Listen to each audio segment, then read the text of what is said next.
안녕하세요, 장수클럽입니다.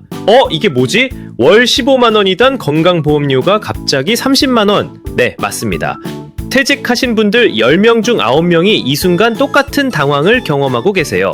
저희 채널에 보험료가 갑자기 2배로 올랐는데 이게 맞나요? 하는 문의가 하루에도 수십 건씩 들어옵니다. 실제로 어제도 부산에 사시는 한 어르신이 40년 넘게 성실하게 직장 다녔는데 퇴직하고 나니 보험료가 28만원이 나왔다고 하시면서 정말 억울해 하시더라고요. 오늘은 이 문제를 속 시원히 해결해 드리겠습니다. 그리고 당장 오늘부터 실천할 수 있는 구체적인 방법들을 단계별로 알려드릴게요. 먼저 왜 이런 일이 생기는지 1분만 설명드릴게요. 알아야 대처할 수 있거든요. 직장 다닐 때는 회사가 건강보험료 절반을 대신 내줬어요. 월급에서 15만원 빠져나갔다면 실제로는 30만원짜리 보험료였는데 회사가 절반을 부담해준 거예요. 그런데 퇴직하면 이제 여러분 혼자 다 내셔야 해요.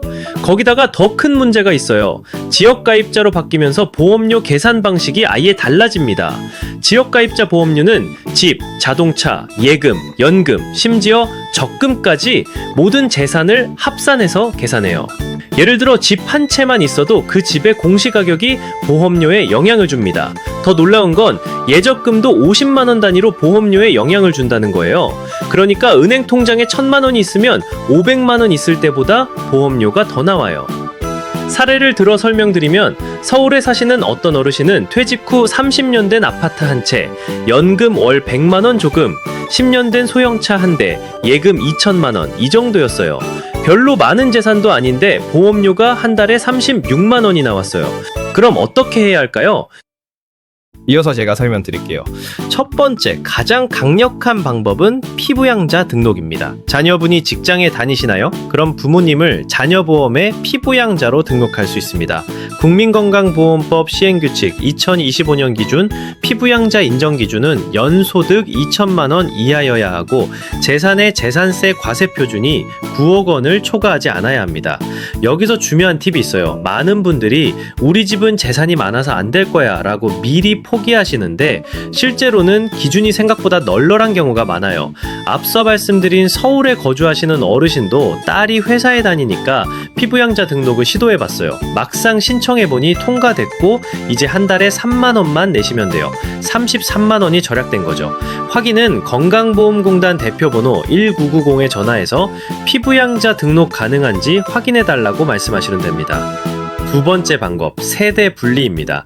가족이 모두 지역가입자라면 모든 가족의 재산이 합쳐져서 보험료가 계산돼요. 그런데 세대를 나누면 부담도 나눠집니다. 실제로 대전에 사시는 박 어르신은 아들 가족과 함께 살면서 보험료가 한 달에 40만원씩 나왔어요.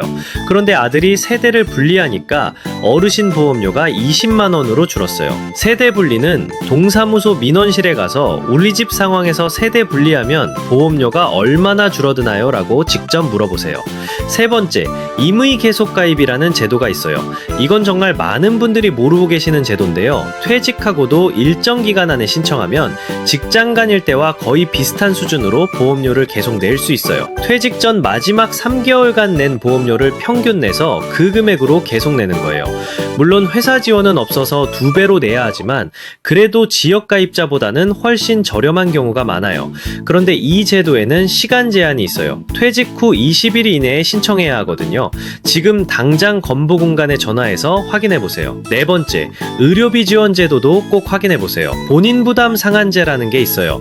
1년간 본인이 부담하는 의료비가 일정 금액을 넘으면 나머지는 건강보험공단에서 돌려주는 제도예요. 저소득층 의료급여도 있어요. 기초생활수급자나 차상위 계층은 의료비를 거의 안 내고 병원을 이용할 수 있어요. 실제로 대구에 사시는 이 어르신은 복지관 상담 덕분에 피부양자 등록과 본인 부담 상한제를 동시에 신청해서 매달 보험료와 병원비를 합쳐서 40만원 이상 절약하고 계세요. 그런데 말입니다. 건강보험료 산정문지 정말 복잡하거든요. 소득은 연금, 임대 수익, 이자 소득까지 모두 합쳐서요. 재산은 집, 토지, 건물, 자동차, 예금, 적금, 펀드, 주식까지 모든 금융단에 포함돼요. 심지어 집값도 매년 공시시간이 바뀌면서 보험료 오르기도 해요. 내가 아무것도 안 했는데 동네 뒷값이 올라서 보험료 오르는 거죠. 그래서 더욱 중요한 게 전문가의 도움을 받으시라는 겁니다. 어디서 도움을 받을 수 있을까요? 가장 빠른 건 건강보험공단 대표번호 1990번에 전화하는 거예요. 전국 어디서나 무료로 환장받을 수 있어요. 동사무소 복지과에 가셔도 됩니다. 거기 계신 사회복지사분들이 건강보험 관련 업무를 많이 다루거든요. 동네 복지관도 좋은 선택이에요.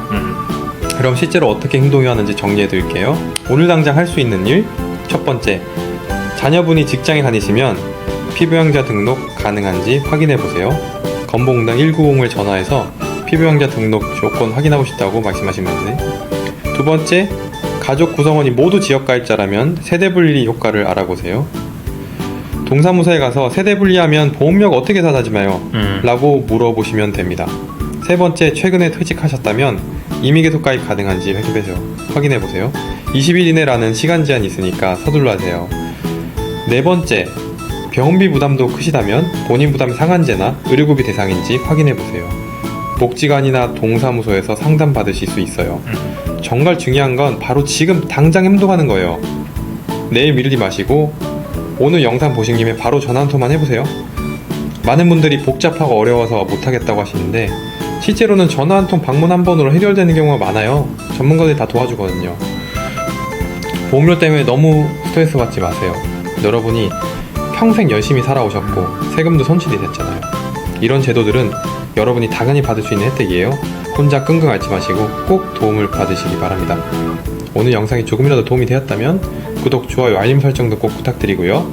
댓글로 여러분의 경험이나 궁금한 점을 많이 남겨주세요. 다음에도 실제 어르신들 목소리 담아서 더 알찬 정보를 전해드리겠습니다. 모두 건강하게 오래오래 보험료 걱정 덜고 지내시기 바랍니다. 감사합니다.